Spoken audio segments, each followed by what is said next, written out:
Feruza Normatova bechora shuncha gaplarga chidab turib, men Feruzdan endi tushunyapman. Haqiqatan Feruzaga biz nohaq yiqibmiz boshida. Bitta bolani yetim qilding deb yozdirib, Shahloni gapiga kirib bechorani xafa qilib qo'yibmiz. Bunaqa iflos insonlar, bunaqa maraz insonlar, bunaqa tugab ketgan insonlar, bunaqa baxtsiz insonlarni to'ylaringga chaqirmanglar xorazmliklar. Bunaqa baxtsiz o'zini dadasini urdirtirgan, dadasini urdirib chegadan tomosha qilib o'tirgan xotinlarni to'ylaringga chaqirasizlar. To'ylaring ham mana shunaqa Xudo saqlasin-ku, shunaqa baxtsizlar o'tkazdirgan to'y baxtsizlikcha o'tadi. Mana shuncha baxtli xalpalarimiz bor, mana shuncha baxtli qo'shiqchilarimiz, san'atkorlarimiz bor. Shularni chaqiringlar, bunaqa oqpadarlarni chaqirmasdan to'ylarga. Men seni respublikaga qanday tanitgan bo'lsam, ana shunday seni tanittiraman yana. To'xtab turgan, tuhmat qilib turib menga. Sen bilgan qonunni biz ham bilamiz.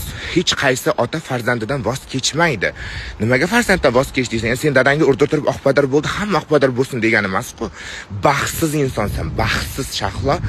Iloyim bir umr baxtsiz bo'lib o'tib ketdi. Sen bolam Murod desang, men seni bolasini yaxshi ko'rar ekan deb tarafingga olib chiqibman boshida. Sen o'zi g'irt iflos ekansan. Iflos inson ekansan. Shahlo haqiqatan mana turk bilan yurgandirsan, может быть. Ana shu turk senga qarasin.